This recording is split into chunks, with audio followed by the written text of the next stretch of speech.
Olá, turma, tudo bem? Espero que todos estejam bem, com saúde.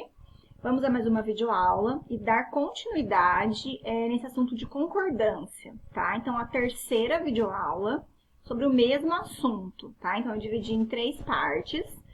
São muitas regras de concordância, tá? E hoje é a última aula sobre as regras, tá? Então, eu vou fazer aqui, retornar rapidamente, passar rapidamente pelo que nós já vimos e para finalizar, as últimas regrinhas que faltaram, tudo bem? Então, o que é concordância, né? A concordância é um mecanismo pelo qual as palavras se alteram para ficar harmônicas dentro da frase. Tá gravando? Tá. Para ficar harmônica dentro da frase, né? Então, singular com singular, né? Fazer a concordância das pessoas corretamente. Então, eu fiz o trabalho, né? Eu fiz, o verbo concorda com o sujeito. Nós fizemos, o verbo concordando com o sujeito, no caso, no plural. Plural com plural, singular com singular. E também as pessoas, né? Que é a primeira, segunda e terceira do singular, primeira, segunda e terceira do plural. Tu fizeste, né? Eles fizeram. Então, essa concordância tem que ocorrer para que a frase fique harmônica. O que acontece é que a gente tem muitos casos, né? Sujeito composto, por exemplo, né? Algumas expressões que aparecem dentro do sujeito e aí permite que o verbo fique tanto no singular quanto no plural, que é a aula de hoje. A gente vai ver vários casos em que o sujeito tem algumas expressões que permitem que o meu verbo fique tanto no singular quanto no plural, tá? Então, a gente começou a ver, né, a regra geral, que é o verbo concordar com o sujeito, né? Eu cheguei, tu chegaste, então fazendo a concordância de número e pessoa. Aqui também ainda sobre a concordância, o substantivo coletivo, né? Que é a palavra coletiva, é uma palavra no singular. Então, se ela estiver no singular, o verbo vai ficar no singular. Se o coletivo estiver no plural, o verbo vai para o plural, né? Então, o bando. Bando, né, é um monte de gente junto. A gente pode chamar isso de bando. Bando é uma palavra no singular. Então, se eu disser que o bando perturbou, né, correu, singular. No caso ali, o bando representa ele, a terceira pessoa do singular. Mas se forem os bandos, perturbaram, porque os bandos é representado por eles, né? Então, o verbo também vai para o plural, tá? Então, o coletivo é uma palavra no singular, a menos que ele esteja no plural. E aí, o sujeito composto é a mesma regra, tá? Se forem vários elementos, o verbo vai para o plural. Então, o técnico e os jogadores chegaram, né? Porque representa... O técnico e os jogadores é representado pelo eles, terceira pessoa do plural. Então, o verbo também vai para a terceira pessoa do plural. Exceto naquele caso de quando o sujeito está depois do verbo, né? O verbo pode concordar com o primeiro elemento do sujeito. Então, se esse sujeito composto, que tem vários elementos, o primeiro dele, que está mais pertinho do verbo, estiver no singular, aí sim eu posso deixar o meu verbo também no singular, né? Então, ao estádio chegou o técnico e os jogadores. Vejam que o técnico e os jogadores seria representado por eles. Então, seria eles chegaram. Porém, né, como o sujeito está ali depois do verbo e o primeiro elemento desse sujeito é o técnico, que é singular, isso me permite deixar o verbo também na terceira pessoa do singular, tá? Porque o primeiro elemento desse sujeito, o que está mais perto ali do verbo, está no singular. Então, dessa maneira, eu posso deixar o meu verbo no singular, tá? A gente viu alguns casos especiais, né? Em que o sujeito é composto, mas o verbo ficou no singular. Então, rancor e ódio, palavras sinônimas, né? Rancor e ódio são sinônimos. Deixou o perplexo, então o verbo pode ficar no singular. Gradação, o verbo pode ficar no singular. Indignação, raiva, ódio, né? Foi aumentando. Seriam também sinônimos, digamos assim, numa situação de gradação. O sujeito, quando está no infinitivo, então 2 verbos no infinitivo, o verbo também ficou no singular. Então, embora o sujeito fosse representado pelo eles, terceira pessoa do plural, são casos em que o verbo pode ficar na terceira pessoa do singular, tá? Quando tem a palavra resumitiva, né? Alunos, mestres, diretores, são eles, né? Faltaram, porém apareceu o ninguém ali, ninguém faltou. O ninguém resumiu o meu sujeito. E aí, nesse caso, é permitido que eu deixe o meu verbo no singular, tá? Barreiras, caixotes, sacos de areia, nada segurava a força das águas. Veja que tudo isso seria representado pelo eles, né? Eles seguravam, né? No entanto, apareceu a palavra nada, resumindo o que foi falado anteriormente. E aí, por isso, o verbo pode ficar no singular. Pessoas gramaticais diferentes, né? Eu, tu, ele seria o nós resolvemos, né? O professor, tu e eu tô junto, nós saímos, né? Se não tiver o eu, pode ficar tanto na segunda pessoa do singular ou do plural, quanto na terceira, tá? Então, tu e teu colega chegaste, ou tu e teu colega chegaram. E aí, a aula de hoje, enfim, aqui depois de 5 minutos, chegando na aula de hoje, né? Algumas expressões que aparecem nesse sujeito e que permitem que o meu sujeito fique, o meu verbo fique no singular ou no plural. Então, expressões como a maior parte de, grande parte de, a maioria de. Se essas expressões estiverem no sujeito, eu vou poder deixar o meu verbo no singular ou no plural. Então, grande parte dos torcedores compareceu. A expressão grande parte é uma expressão singular, não é uma expressão plural. Então, grande parte compareceu, tá? Então, aqui no caso, eu faço... quem é que compareceu? Grande parte dos torcedores. Tudo isso é o sujeito.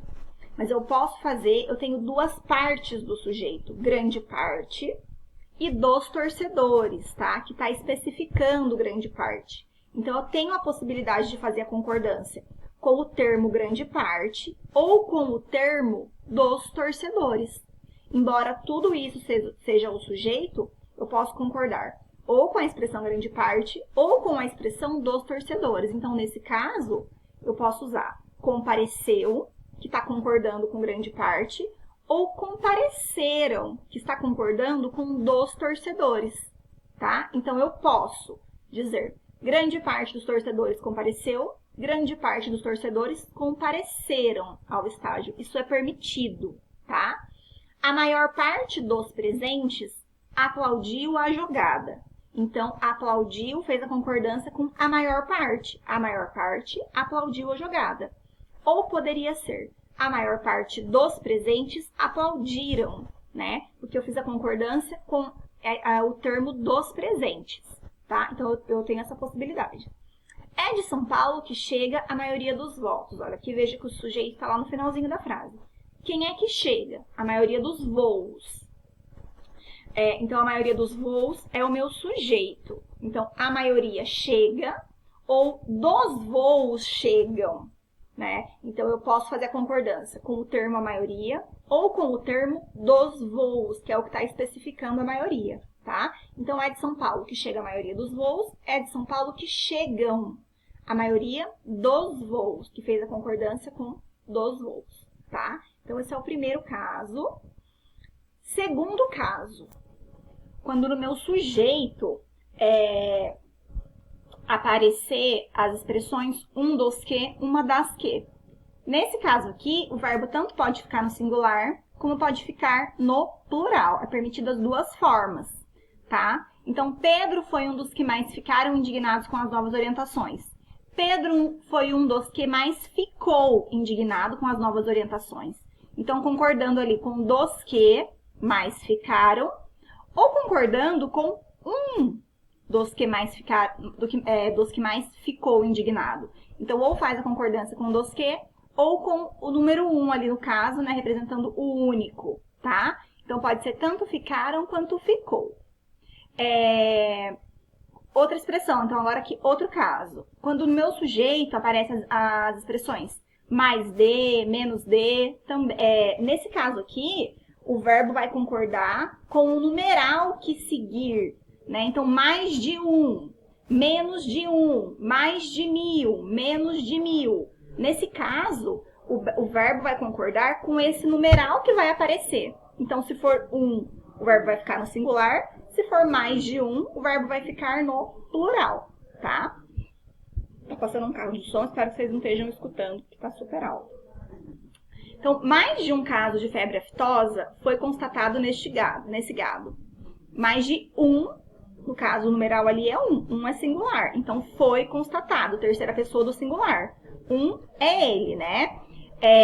Mais de 1000 casos, ali eu não grifei o 1000, tá? Então, aqui 1000. 1000 casos é mais de 1, então é plural. 1000 são eles, né? Então, foram constatados nesse gado. O sujeito todo, olha, mais de 1000 casos de febre aftosa, né? No caso, o verbo está concordando com o numeral 1000. Mais de um caso de febre aftosa foi constatado. O verbo está concordando com o numeral 1, tá? Então, a concordância é essa. Quando aparece essa expressão mais de, menos de, vai concordar com o numeral. Quando aparece no meu sujeito as expressões um e outro, nenhum nem outro, singular ou plural. As duas formas são permitidas. Um e outro falou a verdade, um e outro falaram a verdade. Nenhum nem outro falou a verdade, nenhum nem outro falaram a verdade. As duas formas são aceitas, tá? Números percentuais. Quando aparecem números percentuais, até pode-se usar as duas formas, singular e plural. Mas a tendência é que o verbo concorde com a expressão que vai especificar a porcentagem, tá? Então, 10% da população brasileira fez, porque vai concordar com da população brasileira e não com 10%, porque 10% é plural, seria fizeram. Mas aí, no caso, concordaria com da população que é singular, então vai ficar fez, tá? Então, vejam só. 70% do povo brasileiro referendou a não proibição do comércio de armas. Então, referendou, fez a concordância com povo brasileiro, que é singular, que é ele. Então, ele referendou. Não fez a concordância com 70%. 70% é mais de um, seria plural, seria referendaram, tá? Não está errado fazer dessa forma, mas a tendência é que fique concordando aí com essa expressão que vem depois da porcentagem, tá? 70% do povo brasileiro referendaram a não proibição do comércio de armas. Também está certo, tá? Mas a tendência é que fique sempre no singular. Pesquisa diz que 45% dos eletrônicos dão defeito antes de 2 anos de uso. Dão está no singular, eles dão. Mas nesse caso aqui, a concordância não foi feita com a porcentagem 45%, e sim dos eletrônicos, tá? Que ali no caso era plural. Então, 70% dos povos brasileiros, se fosse o caso, seria referendaram, tá? Seria o ideal. Então, aqui no caso, dão não fez a concordância com a porcentagem, e sim com a expressão dos eletrônicos, que está no plural, né? E aí acompanhou esse termo. Então, a tendência é não acompanhar a porcentagem, e sim a expressão que está especificando a porcentagem, que é preposição mais um substantivo que vai especificar, tá? Então, números percentuais. E por último, que ficou faltando agora a última regra. Existem outras regras, tá? Mas essas aqui são as mais importantes e as que a apostila de vocês trouxe. Quando o meu sujeito, eu tenho o pronome que ou quem. O que vai acontecer? Então, por exemplo, fui eu que levei. Fomos nós que levamos, né? Como é que vai ficar a concordância nesse caso? Então, ali, eu levei, né? Fui eu que levei. Eu levei primeira pessoa do singular. Fomos nós que levamos. Nós, primeira pessoa do plural. Levamos, primeira pessoa do plural. Isso quando eu uso o pronome que. Mas quando eu uso o pronome